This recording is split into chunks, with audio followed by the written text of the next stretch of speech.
Every summer, Japan comes to a standstill for Koshien. It's the national high school baseball tournament, and if you're not from here, it's hard to explain the scale of it. It's like the Super Bowl and March Madness combined, but played by teenagers who are treated like national heroes.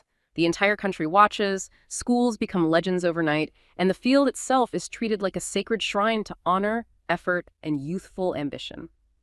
Now imagine one of this year's tournament favorites, a prestigious boarding school with a storied baseball program, an institution at the absolute pinnacle of the system. A scandal erupts that threatens to derail their quest for glory. But the incident that triggered it all wasn't a sophisticated cheating ring or a doping conspiracy. It started with something almost absurdly trivial. A first-year student in the dormitory broke the rules by eating a cup of instant ramen. For that tiny infraction, he was surrounded by 10 of his upperclassmen and violently beaten. But even that shocking level of violence isn't the real story here. The real story, the one that exposes a deep institutional sickness, is what the adults in charge did next. Because when the school administration and the powerful tournament organizers were faced with a violent assault on a child under their complete control, their first instinct wasn't justice or protection, it was damage control. Okay, let's unpack this. The story you just heard reveals a surprising fault line, I think, in a nation often admired for its order and efficiency. We're going to dive deep into a startling double standard, how Japan, a country known for stringent corporate accountability, sometimes falls short in the critical area of protecting its most vulnerable citizens' children within its revered educational and welfare institutions. It's a profound tension, really, between these high societal ideals and, well, a kind of hidden reality. It is, and what's truly fascinating here is how this single incident, a seemingly minor infraction escalating to such severe violence, isn't just an isolated case. Not at all. It pulls back the curtain on some really deep-seated cultural norms and systemic issues. Right. We'll examine why these crucial institutions, the ones meant to nurture and protect, seem to operate with a different rule book altogether. Almost self-regulated, you could say, often prioritizing their own reputation and authority over the fundamental well-being of the children in their care. It really begs the question of whether the mechanisms for accountability in Japan are applied universally or if there are these profound blind spots. That's a powerful point.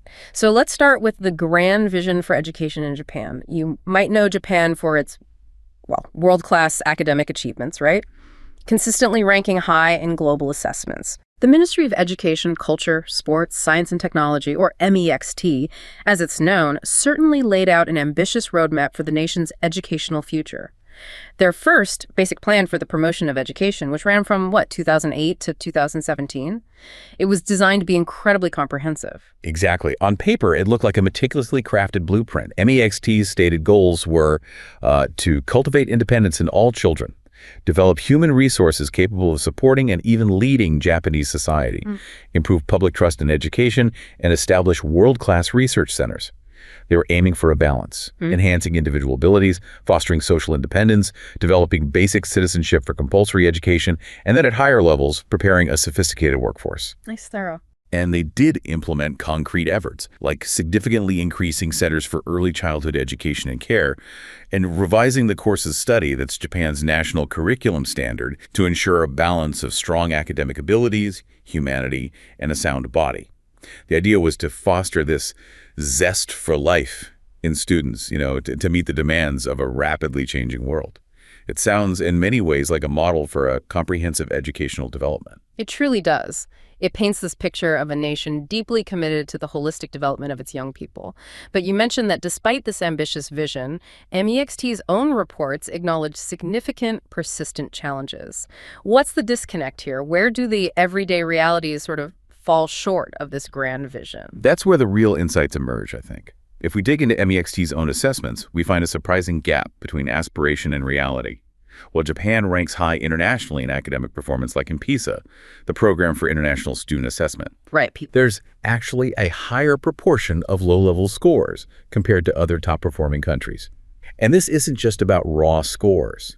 It points to a weakness in students' abilities in thinking, judgment, and expressiveness, especially when it comes to, say, descriptive tests or understanding the relationships between different pieces of information they've acquired. Okay. It suggests a system that might excel at rote memorization, but struggles, maybe, to foster deeper critical thinking and application. So it's not just about what they know, but how they think and apply that knowledge. That's a really crucial distinction. What other areas show this kind of gap? Well, we also see some concerning trends in student motivation.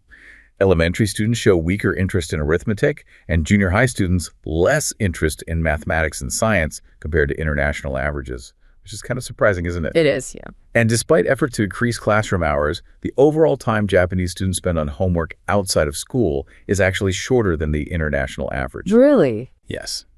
And for higher education, some reports indicate an insufficient amount of study time, maybe averaging only about 4.6 hours per day. This points to a deeper issue beyond just curriculum. Are students genuinely engaged? Are they motivated to learn beyond the classroom walls? That's such a stark contrast to the stereotype, the image we often have of these intense, highly disciplined Japanese students. And it goes beyond academics too, right? What about social and physical well-being? Absolutely. In terms of moral education, there are persistent problems in developing what they call normative consciousness and sociality. MEXT itself attributes this to an atmosphere of extreme individualism, loosening social ties, and a decrease in cultural interchange. Physically, children are apparently weaker than they were back in 1985. There's a growing polarization in physical health, basically, a widening gap between kids who regularly exercise and those who don't. Wow, weaker than in 85. Yeah. These aren't minor issues. They're pretty foundational struggles. They suggest broader societal shifts are impacting the educational landscape.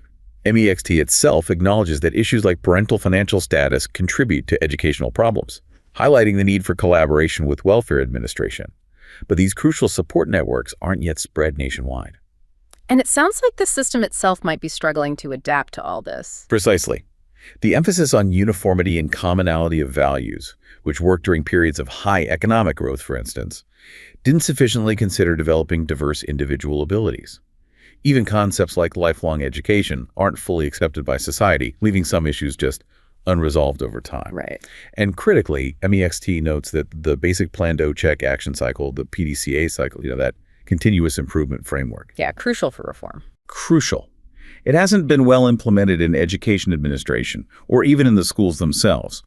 This suggests a systemic challenge in self-assessment and adaptation. It's hard to fix problems if you're not properly evaluating what's working and what isn't. That sheds a lot of light on the challenges facing the system as a whole. Now, here's where it gets really interesting, especially considering our opening story about Koshien. While there's this grand drive for top-tier outcomes and measurable achievements, there seem to be these subtle undercurrents that profoundly affect the core experience of education, particularly when it comes to discipline and intervention. You're talking about concepts like mimomoru, aren't you? Exactly. For those unfamiliar, mimomoru translates roughly to watching over. It's a traditional Japanese pedagogical concept, and the idea is to foster independence by passively observing children work out issues on their own. Encouraging cooperation and self-reliance. On the surface, it sounds quite empowering, actually. It does sound good in theory. But this passive approach, particularly maybe from a Western perspective, can be perceived as neglect. And it creates a significant ambiguity when it comes to intervention and discipline. What do you think? It absolutely creates a challenging dynamic because the intention, as you said, is to allow children space to grow. But in practice, it can mean teachers might not intervene quickly enough in interpersonal conflicts or, crucially, bullying. Yeah. And this ties directly into the traditional emphasis on discipline, or shitsuke. Historically, shitsuke has played this vital role in socialization, often following a conditioning approach through what's called tough love, or aino-muchi, which literally means whip of love. Whip of love, wow. Yeah. The underlying idea is that true love sometimes requires firm, maybe even harsh discipline for a child's own good. So aino-muchi is meant to be this form of caring discipline, but where does that line blur with actual harm? That seems like a very fine line. That's precisely the critical point. The boundary between shitsuke and gyakutai, which means abuse, is often profoundly blurred in practice. It leads to intense domestic debates and criticism about whether some of these socialization practices can become excessive. I can imagine. And this ambiguity includes the continued presence of corporal punishment in schools. We've seen some really disturbing reports, for example, of a Japanese teacher ordering an entire class to beat a student. Oh my God. Yeah. This concept of discipline, this shitsuke, creates a major blind spot in public discourse, especially when things go wrong in traditional educational institutions. The default instinct, just like we heard in our Koshin opening, often becomes protecting the institution's authority and reputation, rather than prioritizing the child's safety. And this isn't just theoretical. You see parents reacting to this uncertainty, right? Choosing different paths. Absolutely. Yeah. It's a big part of why, despite private schools being a minority in compulsory education, enrollment in private primary and lower secondary schools is actually increasing. That's interesting. Parents are deeply concerned about issues like school violence, persistent bullying, which is known as ijaime, and non-attendance, or futoko in public schools. They are actively seeking what they perceive as a safer and more comfortable place for their children, often willing to pay higher fees for it. So it's a search for safety. Largely, yes. Though the appeal of the escalator system in some private schools also plays a role for some urban middle-class families. The system that allows direct progression to affiliated higher institutions without those super competitive entrance exams. It offers a potentially less stressful academic path. But fundamentally, yes, it's often driven by this search for security and stability. That makes perfect sense. If the public system isn't perceived as fully protecting children, parents will seek alternatives. But gosh, the challenges in mainstream education seem to become even more stark when we look at the child welfare system itself. You've conducted research in these areas, particularly at residential care institutions. What did you find there? Yes. My research took me into places like the Juniper Academy, which is a large-scale residential care institution located in suburban Tokyo. Yeah. These are institutions that serve children who have been separated from their parents, often because of abuse, illness, or disability. Right. And what became clear very quickly is that despite aiming to be a home, a school, and a clinic all rolled into one, these are also highly controlled, profoundly political spaces. They exist in this very specific liminal educational space, where formal education often took on these informal, almost subversive forms. Subversive sounds intriguing. Can you give us an example of what you mean? Certainly. Take the after-school study hall at Juniper. You'd probably imagine a very strict environment, right? But I found staff were often quite hesitant to enforce strict study habits or even correct mistakes. There were hardly any real consequences for not following instructions. Children would regularly ignore adult requests, they'd play, or socialize instead of doing their homework. One care worker, Megumi, explained it very candidly. She said, essentially, "We try our best to help children complete their schoolwork, but because of the situation being in the welfare system, we do not enforce much." That seems so counterintuitive. Why the hesitation? Why not enforce the rules? Well, it was driven by the children's surprising power, their ability to report abuse to the administration. Staff knew that such reports, even if they felt they were minor or unfounded, could lead to them being disciplined or even terminated. And apparently, it had happened before. Wow. This extreme carefulness by the staff is particularly interesting given that child abuse is such a prominent social concern in Japan, with rising reported rates and significant media discourse. Staff training actually included meticulous notes on how to interact with children, advising against physical contact or speaking too casually, out of this keen awareness of how their actions could be perceived as potentially abusive. So a fear of accusations, even potentially unfounded ones, was fundamentally shaping staff behavior. Precisely. And children at Juniper Academy had multiple avenues to report complaints. They could speak directly with staff. They could use these secure comment boxes in the head office that were read only by upper administration. Okay. Or they could even call the National Child Abuse Reporting Hotline 189. Beyond that, some former residents even posted negative online reviews, disparaging staff members. So pressure from all sides. Exactly.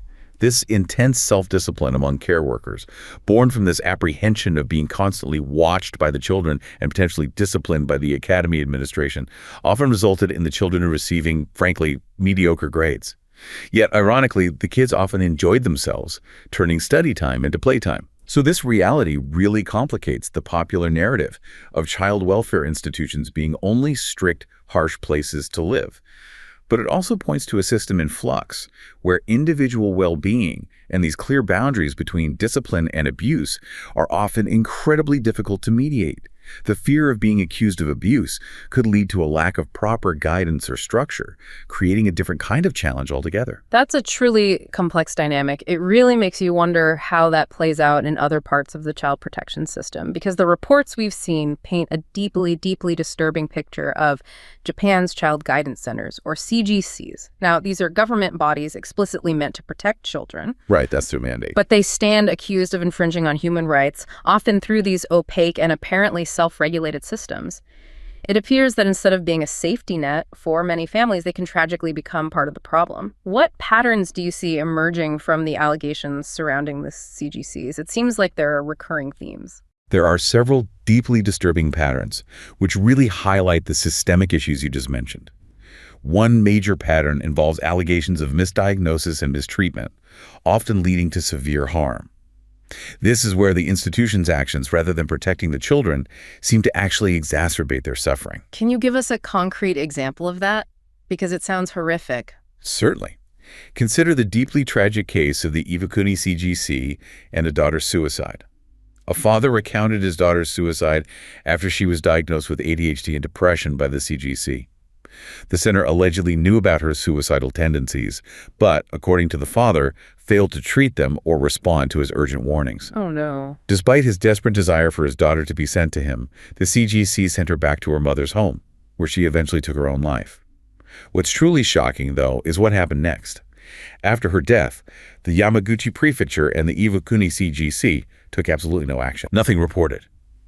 When the father later filed a lawsuit, he faced these incredibly dishonest responses from CGC staff, who repeatedly claimed things like, "I forgot," or "I cannot remember." And even the judge, in an astonishing turn, accused him, the grieving father, asking, "Why didn't you report her mother's abuse to the Iwakuni CGC?" Blaming the victim's father. Essentially, yes.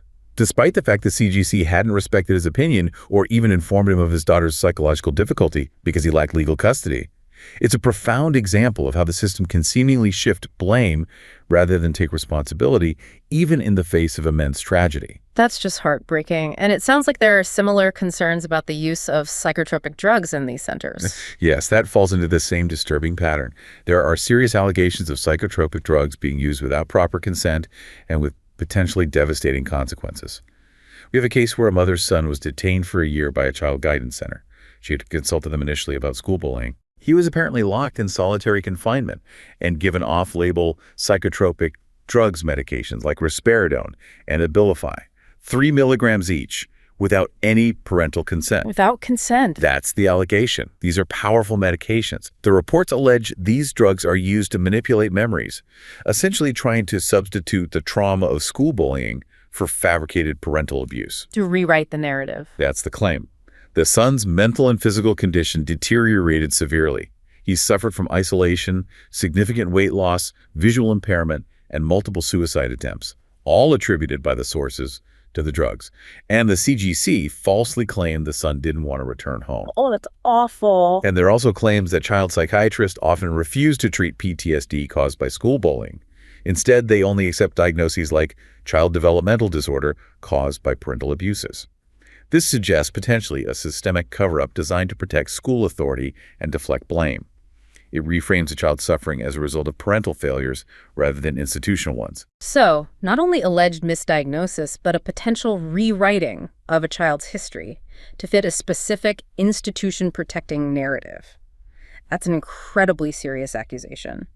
What about other patterns? Are there instances where accusations seem fabricated, leading to unjust detainment? Unfortunately, yes. That's another prominent and deeply concerning pattern we see in these accounts.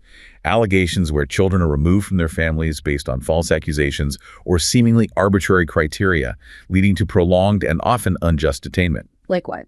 Take the case of the Hamamatsu CGC and fabricated accusations. Here, parents of a 13-year-old girl who attempted suicide due to severe school bullying sought an explanation from her school. Seems reasonable, right? Absolutely. But in what appears to be an act of retaliation, the school suspended her and referred her to a psychiatrist, effectively expelling her because it can take months to get such an appointment.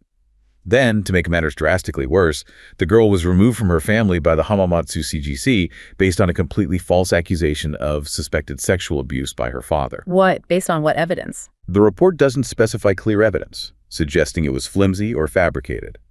The parents, expecting a thorough investigation would clear their names, initially agreed to her custody. But immediately after she was brought in, the CGC isolated her, and she tragically self-harmed. Oh, God. The report alleges that the CGC actually colluded with the school to cover up the bullying and refused to provide medical records that showed a PTSD diagnosis related to the school bullying. Instead, the daughter was confined in an alternative care facility, and all family communication was just severed. That's horrifying. The idea that a school and a protection agency could allegedly collude to cover up bullying and then fabricate abuse charges against parents sounds like something out of a nightmare. Are there other examples of this kind of arbitrary detainment? Indeed. We also see instances of seemingly arbitrary detainment based on incredibly flimsy pretenses. Consider the case of a primary 6 girl detained by Kashiwa CGC for risky behavior. She was detained simply for playfully hugging and high-fiving her father. Hugging her father, that's risky behavior. That's what it was deemed. Risky behavior for a pubescent girl, apparently without any real investigation. The girl herself suspects her detainment was actually based on secret reports concerning her disabled brother's condition. But that wasn't the stated reason. The CGC allegedly lied to her about her mother's consent for the detainment, telling the girl her mother was satisfied with the decision. Then, they later fabricated a sexual abuse reason on the official notice of temporary custody, which only arrived 2 weeks later. So the story kept changing. Apparently. During her detainment, she was given primary 2 assignments. She was in primary 6, hindering her academic progress. She underwent a gynecological exam, had 6 blood samples taken, but was never given the results, only told she was dehydrated. She was eventually discharged without explanation or apology, leaving her feeling deeply wronged and still awaiting an apology. It's just chilling to think that such a trivial, normal action could lead to such a profound disruption of a child's life, education, and well-being. And what about children with disabilities? Do they face particular challenges within these systems? This is where the pattern of forced removal, particularly of children with disabilities, and the alleged financial incentives for prolonged detainment comes into really stark relief. A mother describes how the Higashi-Osaka CGC forcefully took her daughter, who has Rett syndrome, that's a severe neurological disorder, and then later took her newborn baby, effectively destroying her family. How could they do that? The allegation is that the CGC tricked the parents into consenting to placement under false pretenses. They stated it was under Article 28, which means involuntary removal, suggesting abuse and neglect by the parents. Right. When it was actually under Article 27, which signifies voluntary placement by the parents, perhaps seeking support.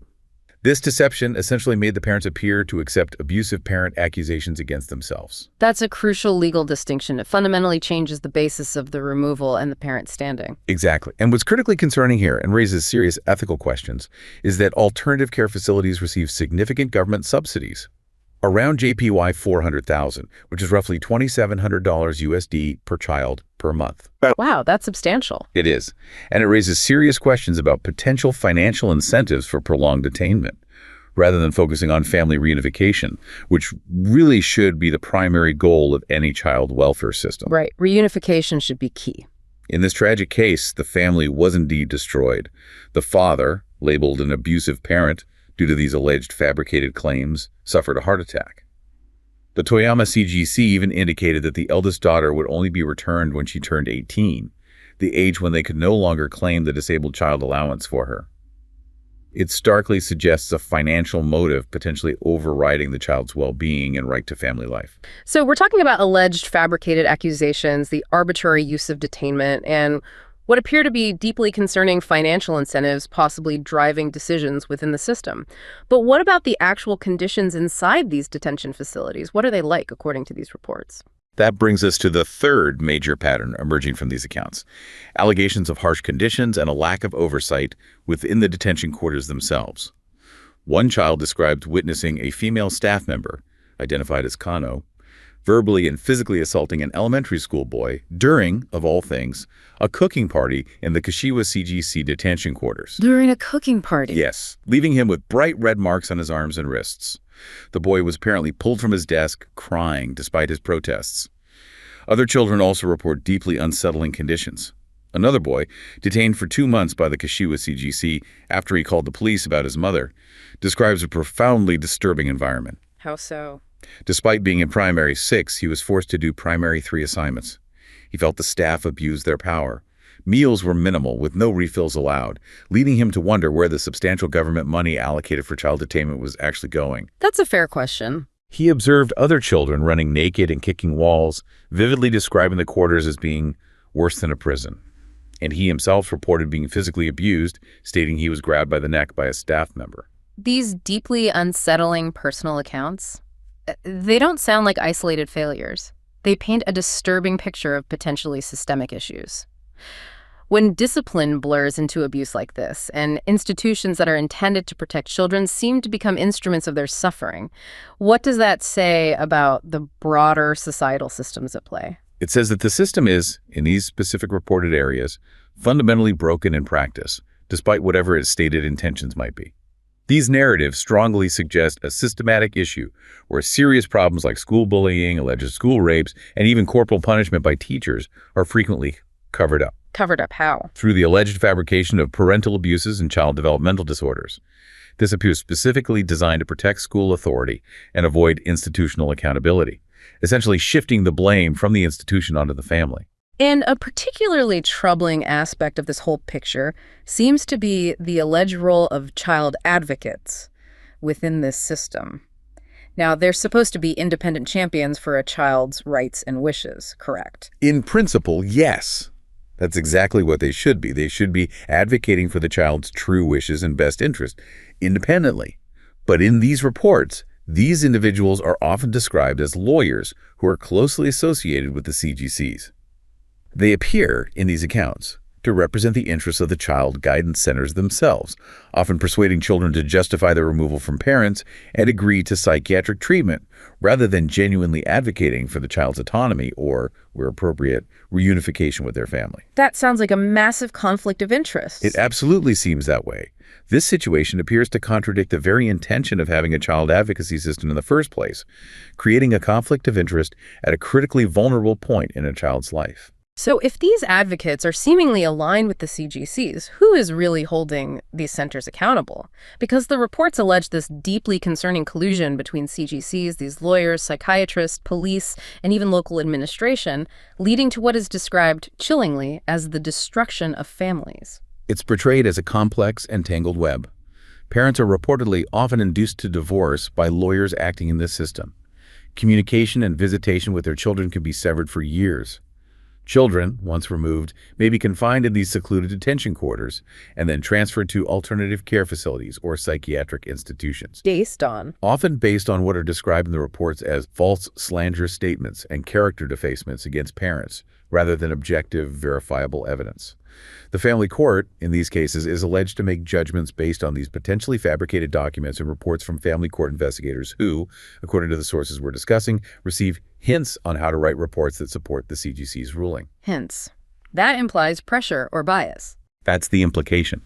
The Ministry of Health, Labor, and Welfare even reportedly demands that family court investigators and the CGC maintain a close and harmonious relationship, which suggests a deeply intertwined and potentially biased system, rather than one built on independent scrutiny and checks and balances. This starkly contrasts with the image many people have of Japan as a nation of stringent accountability, particularly in the corporate world. We know Japan for its meticulously managed corporations, robust financial oversight, a strong sense of public responsibility when it comes to business. Why does that same rigor, that same demand for transparency and accountability not seem to extend to these critical areas of child welfare and education? It seems like such a disconnect. That's the profound paradox right at the heart of our discussion today. Japan is known for its stringent corporate governance frameworks, its meticulous processes. Yet in these critical areas of child welfare and, to some extent, education, we see allegations pointing to a very different, much more opaque reality. A reality where vulnerable individuals seem to lack the same robust protections and avenues for justice that exist elsewhere in society. Yeah. The alleged lack of independent oversight in these child welfare contexts means that allegations of grave human rights violations, including things like unauthorized psychotropic drug administration to children without parental consent, can potentially go unchecked. It suggests a deeply ingrained blind spot in how governance applies to these traditional educational and child welfare institutions. And this complex and, frankly, deeply concerning situation has significant roots in Japan's educational history, doesn't it? It didn't just appear overnight. There's a historical context here. Not at all. You have to go back. From the Meiji era, Starting in the late 19th century, education was seen as a high priority, but fundamentally as a state affair. The early Meiji government, realizing the need for universal public education to modernize the nation, established the Ministry of Education way back in 1871 and made elementary school compulsory from 1872. And the goal then? The explicit aim was to create loyal subjects of the emperor. This strong state control laid a foundational principle where education was tightly centralized. It was designed to instill national morality and virtues, patriotism, loyalty, heavily influenced by documents like the Imperial Rescript on Education of 1890, which guided education right up until the end of World War II. So it was less about fostering individual development and critical thinking and much more about national unity and conformity to state ideals? Precisely. And in this highly centralized system, private institutions, especially at the compulsory education levels, were often seen as mere substitutions for public schools. They were strictly scrutinized. Early on, the government approved private schools mainly to fill gaps, calling them substitute elementary schools. But their numbers decreased as public schools developed. So they weren't really seen as equal alternatives? Not exactly. Private schools, especially the Christian mission schools, were prohibited from religious education and were constantly under the threat of closure if the government deemed them detrimental to education, or if they were seen to disturb public order or good customs of the society. This meant a constant threat of state intervention. While higher education received a more flexible policy, expanding to meet industrial demands, the fundamental compulsory education system was really designed for uniformity and state control. And this historical legacy, this deep-seated emphasis on state control and uniformity, continues to shape the educational landscape today.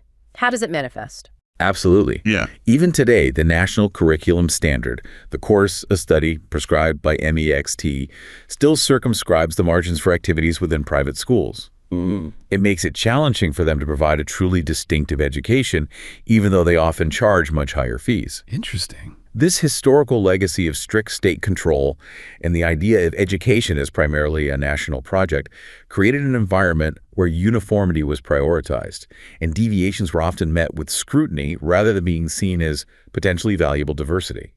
It's a powerful undercurrent that still informs how many institutions operate and how they are perceived by the state and the public. Looking at the broader picture then, how does this historical emphasis on state control and uniformity translate to contemporary demands for transparency and accountability, particularly when we consider that governance double standard you mentioned earlier between the corporate world and these institutions? Well, it creates this fascinating and, frankly, problematic tension. While Japan has made significant strides in corporate governance and what we call horizontal accountability in many sectors, that same rigorous oversight doesn't always seem to extend effectively to educational and child welfare institutions. Right.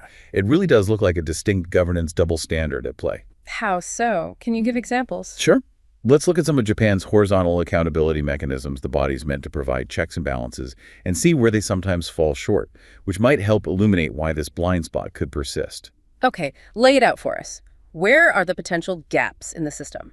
Okay, first, consider the Board of Audit. This is Japan's independent audit office. It annually audits state revenues and expenditures, and it is independent of the cabinet, designed to ensure financial oversight. Sounds robust, right? Yeah, it sounds good on paper. But a notable weakness, according to some analyses, is the lack of formal mechanisms for public assistance in investigations. For example, a report from November 2023 revealed 344 instances of wasteful spending or inappropriate accounting amounting to, like, 58 billion yen. But public input into uncovering such things isn't formally supported. This limits the scope of external scrutiny. Okay, so they're good at finding problems internally, maybe, but not necessarily great at engaging the public in that process. What about data protection? That's huge everywhere now. Right. Japan has the Personal Information Protection Commission. It oversees data protection and can issue cease and desist orders, again, a positive step. But it cannot directly impose administrative fines, which limits its punitive power. And there have been instances where the Commission's reaction to reports concerning significant personal data leaks has been seen as slow. Slow reaction time. Plus, the UN Human Rights Committee has actually expressed concern over the lack of independent judicial oversight against potentially arbitrary surveillance and access to personal data by state institutions in Japan.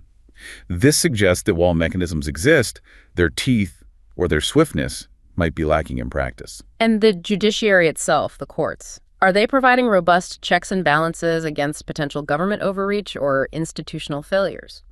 Well, while the judiciary is constitutionally independent, observers know that it tends to be somewhat lenient towards the government in practice. The Supreme Court rarely determines the constitutionality of laws, often dismissing such suits. Instead, the Cabinet Legislation Bureau frequently issues interpretations of the Constitution, which can, perhaps unsurprisingly, align closely with government views. So the executive branch interprets the Constitution. That bureau does, yes. While civil society groups are increasingly learning to use the courts, it's often a slow and arduous process for individuals seeking justice against the state or state-affiliated bodies. Universal civil rights are generally protected, but concerns persist regarding police maltreatment, the prolonged detention of suspects up to 23 days before indictment, and allegations of encouraging forced confessions. 23 days, wow. Yeah. And crucially, there is no independent ombudsperson in Japan specifically tasked with investigating human rights abuses. Plus, since Japan hasn't signed the first optional protocol to the International Covenant on Civil and Political Rights, Japanese citizens cannot submit complaints directly to the UN Human Rights Committee. This leaves a significant gap for citizens seeking redress against state actions when domestic remedies fail. That's a really crucial point about the lack of an independent ombudsperson and that lack of direct international recourse. What about issues of corruption within the system? Corruption, particularly within the political system, remains a concern, though Japan generally ranks well on international indices. While political funding reforms back in 1994 aimed to reduce clientelistic practices, corruption scandals still occur. For instance, the arrest of a former parliamentary vice minister in 2023 on bribery allegations related to offshore wind power. Right, I remember that. And the practice of amokidari, where retired bureaucrats take high-paying jobs in public or private sectors they used to oversee. It's officially prohibited but reportedly still bypassed through loopholes, suggesting persistent weaknesses in oversight regarding potential influence peddling. And the legislature, the Diet, how effective is its oversight role? Well, its resources and powers for oversight are somewhat constrained compared to some other democracies. Individual parliamentarians have limited staff support. Proposed bills are often drafted by Diet bureaucrats rather than the lawmakers' own teams. And the cabinet can even refuse to submit documents requested by Diet committees if it claims a national security risk, limiting investigative power. Investigations into government mishandling are rare and difficult for opposition parties to initiate, often requiring a high threshold like a two-thirds approval from committee members to charge a witness with violating the law if they refuse to testify truthfully. So putting it all together, it's a systemic picture where these robust external accountability mechanisms, particularly for government-affiliated entities like schools or welfare centers, often appear to have significant limitations or are not fully realized in practice, especially when you compare it to the strict corporate accountability Japan is known for. This institutional opaqueness and this perceived lack of truly robust external oversight must logically explain, at least in part, why parents deeply concerned about increasingly reported issues like school violence, persistent bullying, ijime, and non-attendance, futoko, in public schools are increasingly turning towards private institutions. Absolutely. They are actively seeking what they hope will be a safer and more comfortable place for their children. It makes perfect sense. Yeah. While private schools, remember, remain a minority in compulsory education in Japan, their enrollment is on the rise. And this isn't just about academic prestige or getting onto that escalator system. Many private schools offer, the one allowing students direct progression to affiliated universities without the grueling entrance exams. Though that's appealing, I'm sure. Oh, it certainly plays a role for some families. But fundamentally, this trend seems increasingly driven by a perceived need for a more secure, predictable, and perhaps responsive environment away from the problems that some public schools sometimes struggle with, the very blind spots and accountability gaps we've been discussing. So we're seeing a fundamental shift driven not just by academic ambition, but potentially by a desperate search for safety and stability within a system that, for some families, has become a source of anxiety rather than comfort and support. Precisely. And this situation really reveals a critical societal challenge and that profound paradox we talked about. While Japan excels in corporate accountability, transparency, and meticulous governance in many areas of its economy and society, a clear blind spot seems to persist. It persists in how that same level of rigorous oversight and transparency applies to its traditional educational and perhaps even more acutely, its child welfare institutions. Yeah. The detailed allegations we've discussed from the child guidance centers, if accurate, paint a truly disturbing picture of self-regulated systems operating with alarming opacity. The lack of truly independent oversight, the absence of robust whistleblower protections, and the perceived shortcomings in transparent accountability mechanisms leave vulnerable children susceptible to potential institutional abuse, alleged fabrication of evidence, and systemic cover-ups. It's a vicious cycle. It really is. This perpetuates a cycle that ultimately undermines the very trust these vital institutions are meant to uphold. It creates this duality where a nation known globally for its order and efficiency struggles internally to safeguard some of its most vulnerable citizens within its own foundational systems. We've certainly explored a profound contrast today. Japan's meticulous approach to corporate governance versus the deeply troubling opacity and alleged failures we see in some of its educational and child welfare systems. From the intense pressures of the Koshin baseball culture, where even minor infractions can lead to severe reactions and cover-ups, right through to the tragic and disturbing stories emerging from some child guidance centers, it highlights this stark tension between high societal ideals and the hidden, difficult realities for some of its youngest and most vulnerable citizens. Yes, and what we've uncovered today really points to a fundamental need for change. It's essentially a call for the kind of truly independent oversight and genuine accountability that would effectively safeguard vulnerable individuals within these vital institutions. It's about ensuring that the systems meant to nurture and protect are actually held to the same high standards of transparency and responsibility that we expect and often see elsewhere in Japanese society. Because ultimately, the well-being of a nation's children is perhaps its most fundamental measure of success, isn't it?